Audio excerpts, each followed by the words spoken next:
Madame, Monsieur, bonsoir, bienvenue sur France 3 Aquitaine, votre chaîne des municipales. Nous allons passer 1h30 ensemble, 1h30 de débat et d'échange avec les candidats de 3 villes du département de la Dordogne, Sarlat, Boulazac-Isle-Manoir et Ribérac. Et l'on commence bien avec la perle noire du Périgord, j'ai nommé Sarlat. On va la découvrir, cette ville, en quelques chiffres.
Voilà pour ces quelques chiffres avec moi pour animer ce débat. Antoine Ballandra de France Bleu, Périgord, et autour de nous, les 4 candidats au poste de maire de Sarlat qui ont pris place.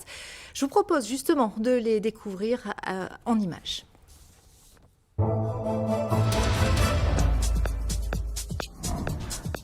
Jean-Jacques de Peretti, sans étiquette. Liste Sarlat pour tous, sans étiquette.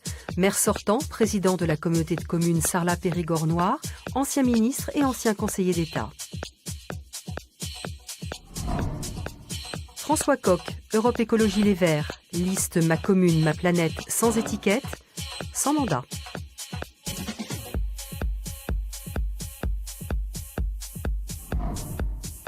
Basile Fagnier, Les Républicains. Liste 100% Sarlat, sans étiquette, sans mandat.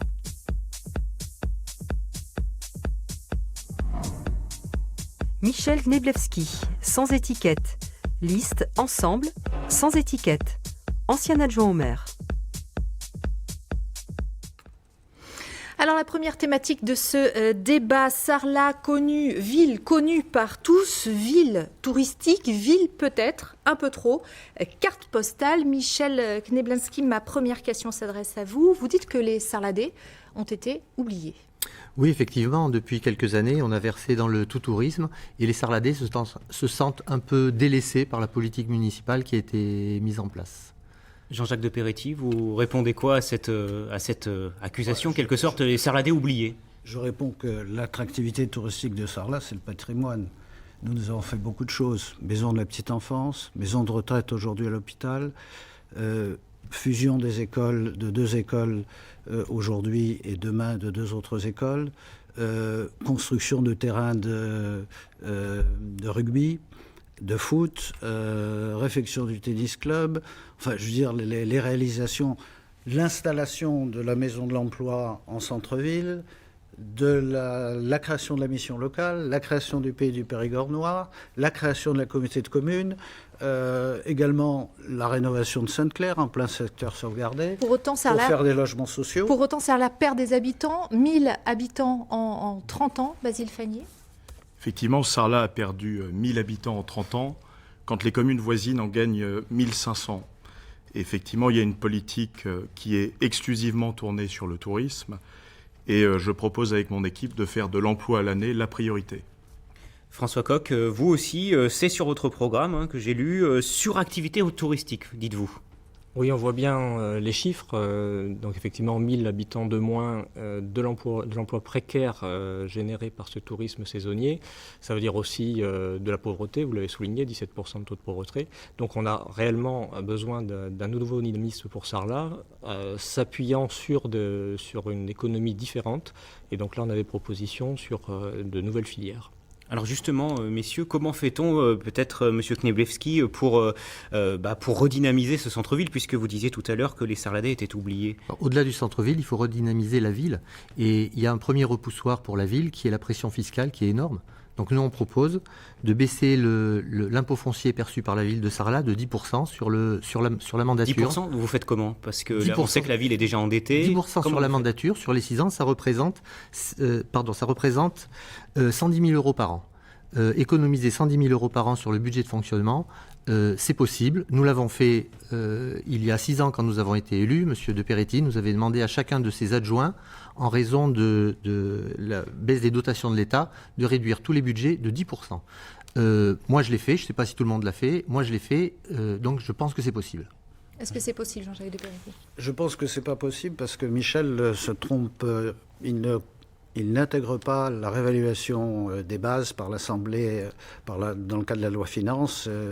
L'an dernier, c'était 2%, cette année, c'est 1,2%. Et donc, le chiffre auquel il arrive n'est pas le bon.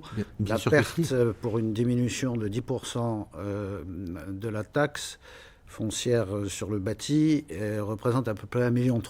En revanche, il y a plein d'autres choses à faire. Vous dites 1% de baisse sur votre mandat si vous êtes réélu, Jean-Jacques De Peretti. 1% de baisse des taux. C'est-à-dire qu'on neutralise l'augmentation mécanique des bases fiscales. Mais il y a plein d'autres choses à faire.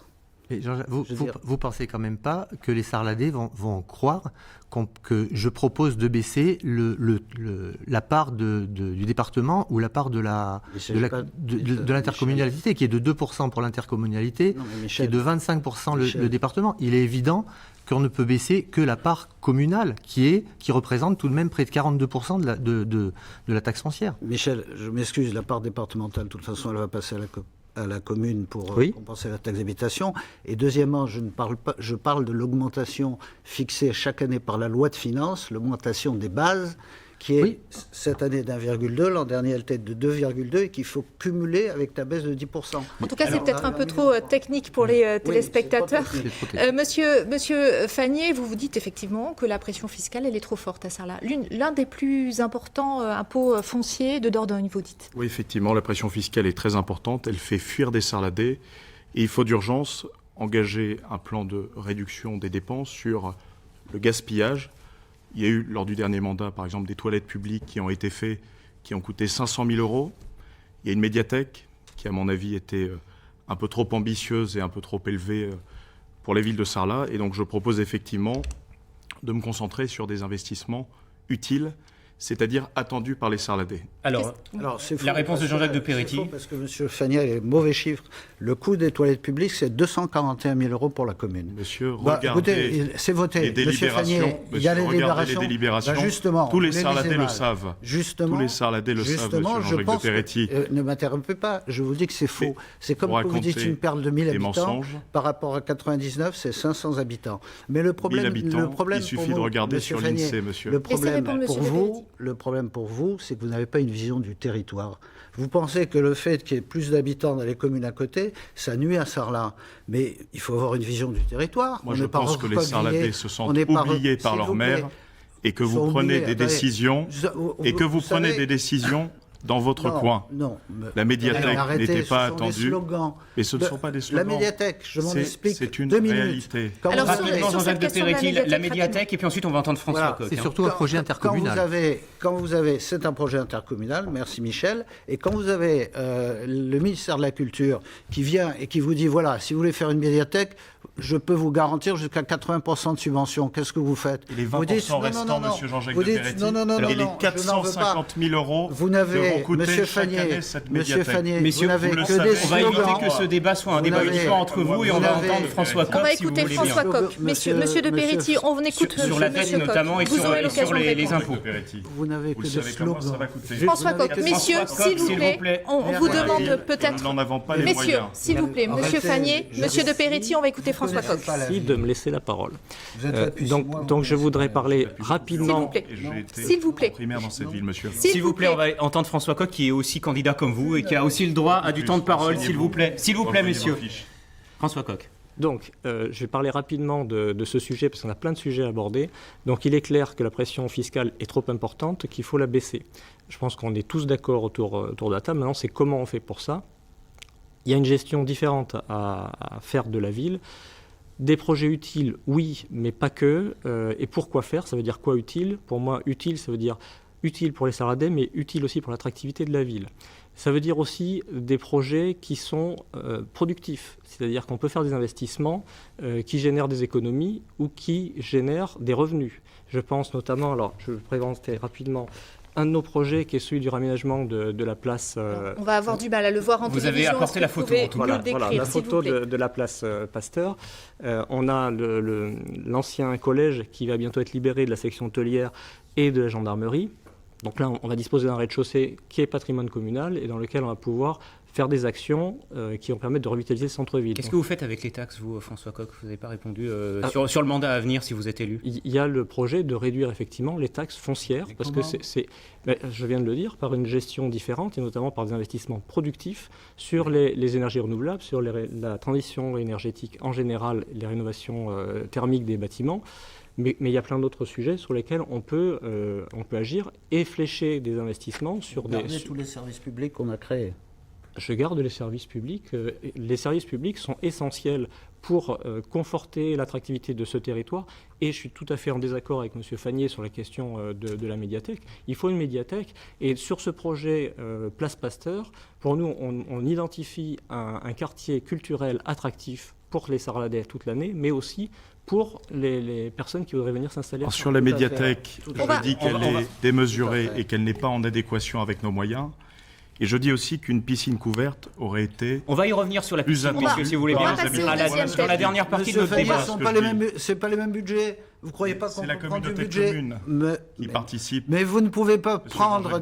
Allez, messieurs, vous allez pouvoir débattre sur un autre thème. On passe maintenant au deuxième thème de ce débat-là. Messieurs, s'il vous plaît. Si vous voulez qu'on parle de tous les sujets, qui intéressent les Sarladais, on va enchaîner. Allez, on passe maintenant au deuxième thème de ce débat, la mobilité et le stationnement. Messieurs, beaucoup de crispations et beaucoup de propositions de votre part, même si c'est vrai que le problème est très souvent lié à la saison estivale. Et on commence avec vous, Basile Fagné. Vous voulez augmenter les places de stationnement. Comment faites-vous ? Alors moi, je pense qu'il faut avoir une vision globale sur la question du stationnement. Cette question, elle est essentielle parce qu'elle permet à des personnes qui sont isolées de sortir de l'isolement, parce qu'elle permet aussi à nos jeunes de travailler plus facilement. Alors sur ce sujet, il y a deux choses que je propose. Un, c'est l'augmentation des transports en commun. Il faut qu'ils desservent la totalité des quartiers de notre commune. Et deux, le pass Sarladais. Chaque habitant de notre commune a droit à une carte gratuite qui lui conférera des avantages, comme le stationnement à prix réduit ou l'accès aux équipements culturels et sportifs. Michel Ktemlewski, votre proposition sur ce sujet. Alors notre proposition, c'est de proposer un réseau de transport collectif qui soit géré par la municipalité, qui remplacerait le Sarlabus, ce qui nous permettrait de faire des économies, de réorienter et de valoriser du personnel municipal et d'étendre les circuits et notamment de répondre aux besoins de la population. Il en manque des transports en commun dans Sarlat aujourd'hui ? Oui, il manque des transports en commun et on a un cercle vicieux, on a un Sarlabus qui a un circuit qui est assez réduit, ce qui fait qu'il est peu emprunté. Et comme il en peut emprunter, on réduit encore le circuit. Et il faut inverser ça en proposant un vrai réseau de navettes municipales. On ne l'a pas inventé, ça marche. François Coq, vous aussi, vous voulez des parkings plutôt à l'extérieur pour ensuite aller à l'intérieur de la ville en navette ? Je confirme ce qui vient d'être dit, on est en accord avec ça. Il faut une bonne offre de transport collectif pour que ça puisse fonctionner. Et effectivement, ce qu'on souhaite, c'est pérenniser le parking d'entrée de ville du près de Cordy mis en place par Avenir Sarlat, mais aussi en créer d'autres côté nord et côté route de Souillac, avec des navettes en biogaz produits localement pour pouvoir desservir ça de façon propre. Alors Jean-Jacques de Peretti, vous, dans votre programme, il y a marqué nouveau parking, c'est ça ? Parce que nous avons identifié un certain nombre de secteurs dans le centre-ville où on peut dégager des parkings d'entre 30 et 40 places chacun. Alors moi je voudrais dire trois choses. Un, le problème du stationnement à Sarlat, c'est un faux problème, ou de la mobilité. C'est un vrai problème pendant 2 mois de l'année. Le reste du temps, si je prends aujourd'hui, par exemple, en ce moment même, 92% des places de parking sont gratuites. La deuxième chose, c'est que la proposition de M. Fagné, qui consiste à moduler pour les habitants les places de parking, est une proposition illégale. Elle est tout à fait Alors, légale, M. Fagné, comme je savais que vous contestez tout, je vous ai amené l'arrêt de la Cour d'appel et la réponse du ministre. Et la réponse du ministre, elle date de 2019. Ici un arrêt du Conseil d'État. Non, mais vous l'avez ici. Vous avez vous l'avez mal. Vous l'avez mal compris. Du 20 mars 1987, qui est régulièrement réitéré je l'ai, et qui énonce la chose suivante. Monsieur Fagné. Les tarifs d'un service public peuvent être modulés en fonction du domicile. Oui. Non. Et c'est régulièrement réaffirmé. Non, mais c'est régulièrement réaffirmé. Donc le pass Sarladé, en tout cas, Jean-Jacques de Peretti, vous n'y croyez pas. C'est ce que vous dites. Illégal. Vous pensez bien que si on avait pu moduler pour les habitants de Sarlat les places de parking, on l'aurait fait. Or, en fait, vous pouvez moduler les tarifs lorsqu'un service public est financé par la commune. En revanche, le parking, il est financé par l'utilisateur, et ça, vous ne pouvez pas le faire. Je vous donne. Un avocat. Non. Vous donnerez les documents après l'émission, si vous voulez bien. Monsieur Fagné, j'ai passé 10 ans. Monsieur Fagné, vous n'avez pas la parole, s'il vous plaît. On va donner la parole à Michel n'importe qui. Monsieur Klemlewski, vous souhaiteriez étendre la... Vous débattez seul, là, messieurs. Alors, vous débattez seul. Vous n'êtes pas tous les deux. Michel Klemlewski, s'il vous plaît. Écoutez, s'il vous vous plaît. êtes juriste, vous ne faites même pas lire décision du Conseil d'État. J'ai Michel passé Klemlewski, 10 ans. Je ne dirais pas en la gratuité le samedi. Jean-Jacques de Peretti, s'il vous plaît. On va entendre le premier souci, c'est que l'offre de stationnement est quand même assez peu lisible à Sarlat. Donc il faudrait quand même la clarifier parce qu'il y a beaucoup de zones, beaucoup de tarification, les gens ne comprennent pas. Donc la première mesure, ça serait de clarifier cette offre de stationnement. Ensuite, il y a une heure gratuite qui est une très bonne disposition pour tous les jours de la semaine, pour les gens qui veulent aller faire les courses. Et on souhaiterait, nous, étendre cette gratuité à la journée du samedi. Alors encore une fois, on n'est pas plus intelligent que les autres. Ça se fait dans certaines villes, ça se fait à Brive, ça se fait à Arcachon. Et c'est quelque chose qui marche, qui ne change pas foncièrement, complètement l'attractivité de la ville, mais qui ramène du monde en centre-ville. Ça marche. François Coq, vous vouliez intervenir là-dessus. Déjà juste pour dire que ce serait agréable qu'il n'y ait pas d'intervention comme celle qu'on vient de voir. On va peut-être pas rajouter de l'huile sur le feu. Voilà. Donc juste, tout ça doit s'inscrire, on parle du stationnement, mais tout ça doit s'inscrire dans un plan de mobilité générale. Le stationnement, c'est qu'un élément de la problématique. Comme le disait Jean-Jacques de Peretti, le problème, il existe pendant 2-3 mois de l'année. Donc il y a 2 saisons à traiter de façon différente. Et surtout, ce qu'il faut regarder, c'est la question des connexions entre les différents systèmes de circulation, la marche à pied, le vélo, les transports en commun, et en particulier les transports à la demande pour les personnes âgées et les personnes isolées, et la relation avec les gares. Et quand on aura traité de tout ça, y compris des relations intercommunales de transport en commun au sein de l'intercommunalité, là, je pense qu'on aura bien travaillé. Alors parlons maintenant de Sarlat et de l'environnement. Jean-Jacques de Peretti, vous voulez végétaliser le centre-ville ? On a essayé de le faire déjà. Je l'ai fait rue de Cahors, je l'ai fait avenue Thiers, je l'ai fait avenue Gambetta. On est en train d'y réfléchir à avenue de Selve. On a créé un certain nombre d'espaces verts en tant que de besoin. Je crois qu'il faut aller beaucoup plus loin aujourd'hui et avoir des écoquartiers. D'ailleurs, moi, j'étais très sensible aux promenades qu'effectuait François Coq pendant sa campagne, parce que je trouve qu'il y a des bonnes choses qui se sont dites. Le seul problème, c'est que je ne sais pas comment il les traite et surtout les erreurs qu'il commet. Parce que si je prends le secteur du Pontet, par exemple, nous n'avons pas 1 mètre carré de libre. Et le seul endroit que nous avons, c'est les ateliers municipaux qui sont en zone humide et inconstructibles. Donc il faudrait raser les ateliers municipaux, les transporter ailleurs. Donc moi je suis tout à fait prêt. Et d'ailleurs si François Coq est... La réponse de François Coq, et puis ensuite on va entendre Michel Klemlewski et Basile Fanny qui sont un peu en retard sur les temps de parole. Donc la réponse de François Coq. Donc sur la question de l'inconstructibilité de la zone, on a un PLUI, un plan local d'urbanisme intercommunal qui va bientôt voir le jour. On aura la main dessus étant élu pour le modifier suivant les besoins. Mais surtout, vous allez modifier les zones humides ? Il y a des moyens de construire sur des dispositifs. On n'a pas d'autorité pour modifier une zone humide. À la place des bâtiments existants, si, mais c'est un débat technique que je maîtrise. Non, mais c'est fixé par un arrêté préfectoral. Ce que je voudrais dire, c'est que végétaliser la ville, c'est de la végétation, il y en a à Sarlat, il y en a autour de Sarlat, c'est pas le sujet. Le sujet, c'est de faire, si on veut aller vers une transition écologique, c'est notamment vraiment aller dans une restauration collective bio avec une régie maraîchère, c'est aller frontalement travailler sur les questions de transition énergétique, sur la rénovation énergétique des bâtiments communaux, sur un guichet unique pour aider les particuliers à rénover leur logement, sur le transport en commun dont on parlait. Ça, c'est l'attractivité de la ville, on l'aura bien compris, François Coq aussi. Pas que, oui, mais aussi. Je voudrais qu'on entende Michel Klemlewski sur cette sur la végétalisation. Oui, bien sûr, l'environnement fait partie de l'attractivité de la ville. Mais maintenant, je pense qu'il faut répondre aux problématiques et aux interrogations des Sarladais qui dépassent peut-être le problème d'une végétalisation. On a évoqué l'attractivité du centre-ville, on a évoqué la pression fiscale, et quelque chose qu'on n'a pas évoqué, qui est l'emploi, qui est quand même une chose quand même bien importante sur la vie des Sarladais. Il y a actuellement 1180 personnes inscrites à Pôle emploi en janvier 2020. Comment vous pouvez agir en tant que maire sur une population de 869 habitants. Comment on peut agir? Alors, en plus, il y a un paradoxe, c'est que les entrepreneurs qu'on a rencontrés prétendent que disent, et c'est sûr que la première difficulté qu'ils ont, c'est de trouver une main-d'œuvre qualifiée. Nous, notre proposition, c'est d'accueillir à Sarlat un pôle d'enseignement supérieur spécialisé dans les nouvelles technologies et spécialisé dans les productions de nouvelles énergies.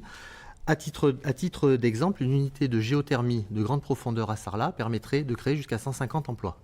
Et ce n'est qu'un exemple. Alors, et ça, c'est une vraie préoccupation des Sarladais. Les solutions de Basile Fannier, également peut-être pour l'emploi, est-ce que vous faites le même constat que Michel Kneblewski, que l'emploi est de plus en plus difficile à trouver à Sarlat? Effectivement, un problème que génère le tourisme, c'est qu'il entraîne aussi beaucoup d'emplois précaires. Et dans notre projet, on formule un certain nombre de propositions pour essayer d'attirer de nouvelles entreprises. Il y a des territoires, par exemple, qui ont mis en place ce qu'on appelle des ambassadeurs de territoire, qui sont chargés de faire la promotion du territoire pour essayer d'attirer de nouveaux emplois. Et il y a un sujet aussi qui me paraît essentiel, c'est celui de la formation de nos jeunes. Et là, la ville a effectivement un certain nombre de leviers en partenariat avec le conseil régional. Alors sur l'environnement, je voudrais rajouter un mot. J'y suis effectivement très sensible. Je pense qu'effectivement la ville doit se verdir. Mais il y a aussi un sujet qui m'interpelle. Nous avons à Sarlat des savoir-faire formidables, des commerces formidables, qui ont parfois du mal à faire face à une concurrence. Eh bien, je voudrais que nous créions un label qu'on appellerait Made in Sarlat, justement pour mettre en valeur ces artisans et nos commerçants qui font appel à des savoir-faire locaux. Voilà, je pense que la qualité mérite d'être valorisée dans notre commune. Rapidement, messieurs, un mot sur le logement aussi, puisqu'il est question de ramener des gens. Alors, Jean-Jacques de Peretti, vous voulez réagir à ce qu'a dit Basile Fannier? Je veux simplement réagir parce que vraiment, il débarque. La marque Sarlat, non, Monsieur Fannier, laissez-moi vous répondre. Soyez correct. Mais laissez-moi vous répondre. Je dis vous débarquez, c'est pas une insulte. Alors, Jean-Jacques de Peretti vous répond, Basile Fannier, et ensuite vous répondez. Sinon, c'est inaudible. Ça fait belle lurette qu'on l'a déposée. D'ailleurs, Michel est là pour en témoigner. Il n'y a pas un commerce, pas un artisan. Bien sûr qu'elle est utilisée.